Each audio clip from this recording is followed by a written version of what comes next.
Well, political analysts suggesting that Senator Kaine's main objective tonight would be to turn Governor Mike Pence into Donald Trump and force Mr. Pence to answer for all of Trump's controversies. Fulfilling those reports, Senator Kaine did not hold back, using several opportunities to bring up a laundry list of Trump controversies. Watch. Donald Trump during his campaign has called Mexicans rapists and criminals. He's called women slobs, pigs, dogs, disgusting. I don't like saying that in front of my wife and my mother. He attacked an Indiana-born federal judge and said he was unqualified to hear a federal lawsuit because his parents were Mexican. He went after John McCain, a POW, and said he wasn't a hero because he'd been captured. He said African Americans are living in hell, and he perpetrated this outrageous and bigoted lie that President Obama is not a U.S. citizen. If you want to have a society where people are respected and respect laws, you can't have somebody at the top who demeans every group that he talks about. And I cannot believe that Governor Pence will defend the insult-driven campaign that Donald Trump has run. He says ours is an insult-driven campaign. Did you all just hear that? Ours is an insult-driven campaign?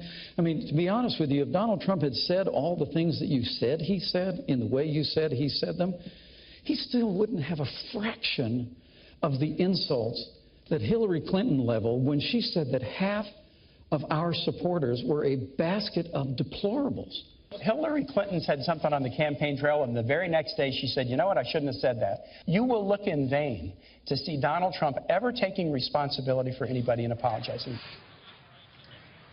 Joining me now, Trump campaign manager Kellyanne Conway. Kellyanne, great to see you. Hi, Megan. So what do you make of that exchange where Kaine's response was she took responsibility for what she said and apologized? No, she didn't. And suggesting Trump never has apologized to anybody for anything. But she didn't, and that's not fair. Let me break it down this way. First of all, because she got caught on tape at a fundraiser with her donors, which is how she usually spends her time, insulting tens of millions of Americans, calling them a basket of deplorables and irredeemable at that.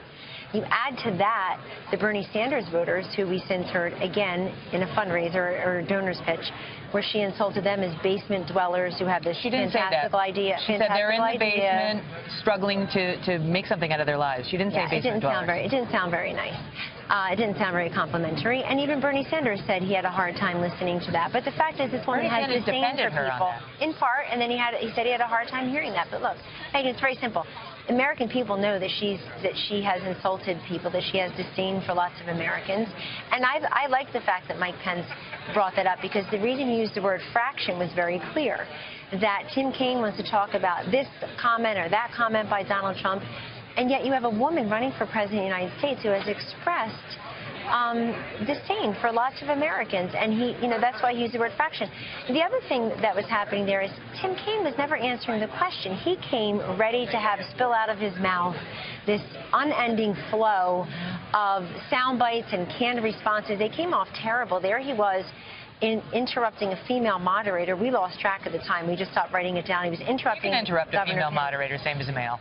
Well, no, it's the Clinton campaign who loves to throw around words like sexism and unhinged. They've got to be regretting those words on a night like tonight when Tim Kaine looked like both. They got into a long discussion about Putin and what Trump has said about Putin and what he hasn't said, and we had that exchange teed up, and then we have a bit of a fact check. Watch. Donald Trump again and again has praised Vladimir Putin, and it's clear that he has business dealings with Russian oligarchs who are very connected to Putin. Let me be very clear on this Russian thing. The larger question here. Do you think Donald Trump is smart to not pay taxes? What we're dealing with is there's an old proverb that says the Russian bear never dies, it just hibernates. And the truth of the matter is the weak and feckless foreign policy of Hillary Clinton and Barack Obama has awakened an aggression in Russia. Things you've said about Vladimir Putin. You said, I will tell you, in terms of leadership, he's getting an A. Our president is not doing so well. And when referring to a comment that Putin made about you, I think he called you a brilliant leader, you said it's always a great honor to be so nicely complimented by a man so highly respected within his country and beyond. Well, he does have an 82% approval rating. I've already said he is really very much of a leader. I mean, you can say, oh, isn't that a terrible thing? He called him. I mean, the man has very strong control over a country. So Trump, he did say that Putin was a leader and compared him unfavorably or favorably to President Obama. And even Mike Pence actually came out and said it's inarguable that Putin is a stronger leader than Obama. Meaning in their respective countries. Yes, I mean, I'm sorry. What do you mean? Well, Putin is a strong leader? Well, I mean, do you believe that? Does Donald Trump believe he's a strong leader? He said he's that the people follow him because they feel inspired? And Obama is here, and you just heard Mike Pence use the words feckless leadership. There's no question that we're respected less around the world. There's no question that if Donald Trump and Mike Pence are president and vice president, that the American exceptionalism, the peace through strength, in America first. But Kellyanne, you understand where this argument goes. I mean, Putin's had journalists shot in the street. So it's a little jarring for people to hear him praised by Donald Trump as a strong leader, stronger than President Obama. He's stronger there than he is here. And he also says, if you play the full clip, Megan, he also says in the Commander-in-Chief forum, different forum, that he says that I don't necessarily agree with that system of government. That's what Donald Trump said. I was there that night.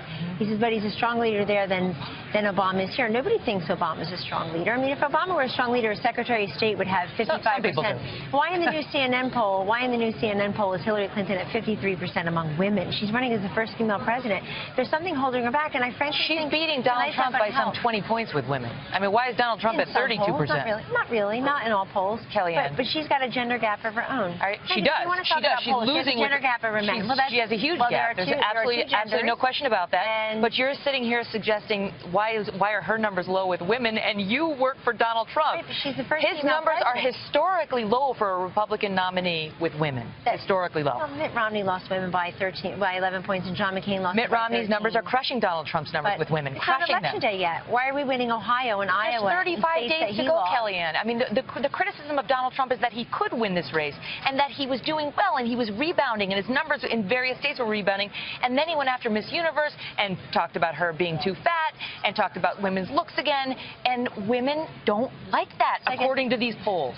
I guess I would focus on why we're here, which is the vice presidential debate. I thought Mike Pence did a fabulous job. Which is all about who should be elected president. Well, but Megan, in fairness to Donald Trump, his very first execution of leadership and judgment was what after he became the nominee? His selection of Governor Mike Pence as his running mate.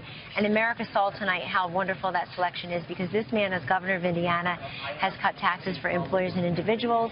The unemployment rate was slashed in half. He's expanded school choice and charters. He's brought manufacturing jobs back. I worked with Mike Pence for probably 10 years as his Pollster senior advisor.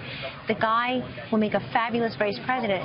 And you juxtapose him against Tim Kaine tonight, who basically spent most of his career in government service, is no stranger to the debate stage. And you think that Tim Kaine's performance tonight is going to sit well with women? I think what you're going to hear from all the pundits... That was my first question to Larry Davis. I think you're going to hear from all the pundits tonight. These vice presidential debates don't really matter. They won't move the polls because they know how lopsided the victory was for Mike Pence. I got to go because I got a Clinton campaign representative coming up. We're going to talk about that. Great to see you. Thank you.